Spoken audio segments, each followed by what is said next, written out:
remaja. Sebelum ke sana saya akan menjelaskan dulu apa tujuan layanan kenakalan remaja. Yang pertama adalah siswa memiliki pengetahuan bentuk atau jenis kenakalan remaja. Yang kedua adalah memahami dampak kenakalan remaja terhadap pribadi dan lingkungan sekitar. Yang terakhir adalah mampu berusaha untuk menghindari segala bentuk kenakalan remaja.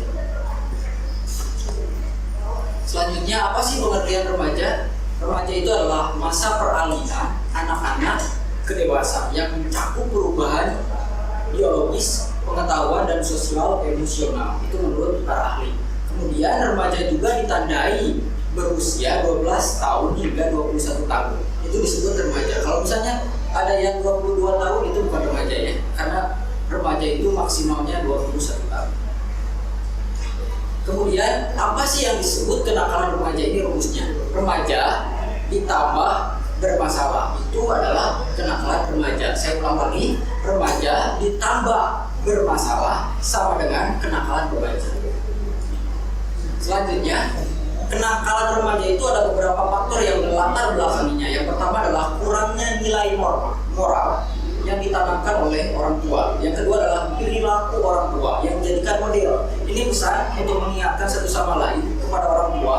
Apabila orang tua berkelahi di hadapan anak, biasanya itu akan dijadikan contoh oleh anaknya. Misalnya, adu cekcok bahkan non-verbal pun dilontarkan oleh suaminya kepada istrinya yang disaksikan oleh anaknya. Biasanya itu akan ditiru oleh remaja. Selanjutnya adalah kurang pengawasan dari orang tua. Kemudian kurangnya disiplin, rendahnya kualitas hubungan orang tua dan anak-anak. Contoh sederhananya, dulu ketika zaman saya, TV itu satu rumah hanya satu TV, tapi sekarang satu rumah itu ada beberapa TV. Itu setidaknya akan merendahkan kualitas hubungan orang tua terhadap anak. Jadi kalau misalnya nonton FTV berfokus di ruang tengah, tapi kalau sekarang biasanya identik satu rumah itu memiliki beberapa TV, ada yang 4, sehingga masing-masing anak nonton di kamar, orang tua nonton di kamar, dan anaknya yang lainnya juga nonton di kamar masing-masing. Padahal bagusnya itu satu TV itu ada di ruangan tengah. Terus yang selanjutnya adalah faktornya adalah tingginya konflik, terus kemiskinan dan kekerasan. Anak tinggal jauh dari orang tua pun itu mengakibatkan kenakalan pada diri remaja. Selanjutnya budaya lingkungan yang baru mengakibatkan secara psikologis remaja akan cenderung melakukan kenakalan. Selanjutnya, jenis-jenis apa aja sih kenakalan remaja? Ada 4 jenis di kenakalan remaja. Yang pertama adalah kenakalan fisik. Apa saja kenakalan fisik itu? Yang pertama adalah perkelahian, perkosaan, perampokan, dan pembunuhan. Itu adalah kenakalan fisik. Yang kedua adalah kenakalan materi. Kenakalan materi itu adalah perusakan, pencurian, pencopetan, dan pemerasan. Itu adalah kenakalan materi. Selanjutnya adalah yang ketiga adalah kenakalan sosial. Kenakalan sosial itu ditandai seperti misalnya pelacuran, penyalahan narkoba, atau misalnya seks bebas. Yang terakhir adalah jenis kenakalan remaja adalah kenakalan status. Biasanya itu ditandai kalau misalnya siswa dalam membolos sekolah, minggat dari rumah, atau membantah perintah orang tua atau perintah dari guru. Itu adalah kenakalan yang sifatnya kenakalan status. Selanjutnya, dampak apa saja sih apabila remaja itu melakukan kenakalan? Yang pertama akan seks bebas terjadi pada diri mereka. Apa ditandainya? Yang pertama adalah kehamilan. Hamil di luar nikah atau kehamilan tidak diinginkan, karena prosesnya diinginkan dan hamilnya tidak diinginkan. Kenapa disebut kehamilan tidak diinginkan? Terus yang selanjutnya HIV. Ada juga misalnya dampaknya itu adalah narkoba, bukan narik kolor apa-apa ya, tapi narkoba itu ditandai dengan kriminal, penjara, HIV, dan kematian. Selanjutnya adalah perkelahian. Perkelahian ini akan mengakibatkan remaja itu di penjara karena tindakannya melanggar undang-undang.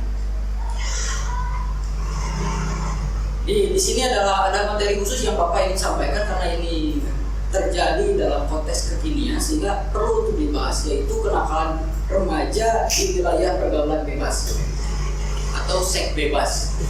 Apa sih yang disebut seks bebas? Seks bebas itu dalam bahasa yang populer itu disebut extramarital intercourse, atau itulah bahasanya ya. Bapak setidaknya bahasa Inggrisnya itu tumpelnya itu 200 lah, jadi jangan terlalu bahasa Inggris. Perilaku seksual ini adalah perilaku yang melibatkan sentuhan secara fisik anggota badan antara pria dan wanita. Itu adalah perilaku seksual yang ditandai melibatkan sentuhan secara fisik anggota badan antara pria dan wanita. Perilaku seks pranikah juga, misalnya apa sih definisinya? Perilaku seks yang dilakukan tanpa melalui proses pernikahan. Jadi kalau misalnya kalian itu melakukan kontak fisik pria dan wanita sebelum menikah, itu disebutnya adalah perilaku seks pranikah. Selanjutnya ada data dari BKKBN yang pada tahun 2010 ini separuh remaja perempuan lajang yang ada di wilayah Jakarta, Bogor, Tangerang, dan Bekasi kehilangan keperawanannya karena perilaku yang dilakukan mereka, atau disebutnya kenakalan remaja atau seks bebas. Jadi Bapak ingatkan bahwasanya seks bebas itu diharamkan atau tidak diperbolehkan oleh agama maupun oleh kesehatan. Selanjutnya, pola-pola perilaku seksual remaja itu apa saja sih? Ada beberapa tahapan ya teman-teman untuk dicatat. Mungkin teman-teman yang sekarang pernah melakukan atau dulu pernah melakukan, saya kira hentikan dari mulai sekarang dan tidak akan mencoba kembali. Apa sih pola-pola perilaku seksual remaja? Yang pertama adalah ciuman bibir. Itu ciuman bibir itu biasanya dilakukan oleh remaja karena ada hasrat yang menggebu-gebu sehingga tidak tertahan. Itu pola yang pertama dilakukan. Yang kedua adalah ciuman di sekitar leher. Yang selanjutnya adalah bersentuhan dengan badan pasangan. Selanjutnya kembali adalah bersetubuh. Yang terakhir adalah bersentuhan atau berhubungan seksual sendiri tanpa pasangan, atau bahasanya itu bahasanya itu kalau coli atau cokul. Jadi harus diakhiri dari mulai sekarang, jangan diulangi kembali. Masa lalu udahlah jadi sejarah buat kamu untuk tidak diungkap kembali sejarah tersebut, tapi itu sejarah yang buruk. Terus selanjutnya lagi teman-teman, apa sih faktor-faktor yang melatar belakangi atau mempengaruhi seks bebas pada diri remaja atau pada diri kalian? Yang pertama adalah tekanan dari teman-teman pergaulan. Misalnya contoh nih, karena kalian itu bergaul sama teman yang cenderung membawa arus kepada negatif, biasanya terungkap dengan bahasa oleh teman kalian itu, mana bobogan gitu oke senang. Mending daripada bobogan gitu, mending ngobrol gitu yang istri atau ngobrol gitu ini manis. Ngobrol mah itu juga kurang. Misalnya kayak yang tadi pola perilaku ciuman bibir, ciuman di leher atau cupang dan lain sebagainya. Terus apa saja lagi faktor-faktor yang mempengaruhi seks bebas? Yang kedua adalah adanya tekanan dari pacar, teman-teman. Meskipun misalnya kita itu tidak mau melakukan hal yang negatif atau misalnya kissing atau ciuman, kadang ada pacar yang memaksa. Ada pacar yang memaksa, aku ya, kita itu masa pacaran cuma ngobrol doang. Harus ada tindakan-tindakan yang melebihi itu ya. Karena itu terlontar dari pacar, tekanan dari pacar, sehingga kita itu tidak bisa menolak. Karena kalau misalnya menolak, kita diputuskan oleh pacar. Kalau pacar yang seperti itu menekan untuk melakukan hal yang negatif, tinggalkan saja. Kita ganti dengan pacar yang kita membawa pada sirotol mustaqim, jalan yang lurus ya. Yang ketiga adalah faktornya itu adalah adanya kebutuhan badania. Ini teman-teman, ketika Bapak kuliah, ada sebuah riset bahwasanya laki-laki itu 99% otaknya itu di seks semuanya 99%, dan terbalik oleh perempuan 99% perempuan itu adalah materi. Sehingga kalau misalnya kita ingin ngobrol secara komunikatif dengan perempuan, apa yang harus melatar belakangnya? Karena 99% otaknya materi, kita bahasnya misalnya kerudungmu bagus, biasanya lebih asik dan nyaman. Kalau laki-laki, kalau misalnya diajak ngobrol, misalnya topinya bagus, bajunya bagus, kurang nyaman, laki-laki lebih cenderung misalnya laki-laki itu diajak ngobrol yang asik itu, wah bodinya itu asik, wajahnya itu merah ke biruan atau merah ke ungu-unguan. Biasanya itu lebih cenderung asik untuk mendengarkan, bahkan komunikasinya itu lebih cenderung tutak gitu. Itu ya, artinya ada tips untuk cara ngobrol dengan perempuan, karena di latar belakangi perempuan 99 materi dan 99% seks pada diri laki-laki. Terus selanjutnya lagi adalah rasa penasaran. Seks bebas itu ditimbulkan karena rasa penasaran yang paling tinggi, karena ingin mencoba yang belum dia coba. Karena ada yang ngomong di samping kita, di telinga kita, bahwasanya kalau begini enak loh, begini enak loh. Timbul rasa penasaran yang paling tinggi sehingga akan mencoba dan melakukan hal-hal yang itu disebut kenakalan remaja. Misalnya nih, ada teman yang ngomong kayak ente bawa sana ciuman itu enak loh. Terus pelukan itu akan menimbulkan rasa nyaman yang paling tinggi dan akan meredam sebuah masalah misalnya.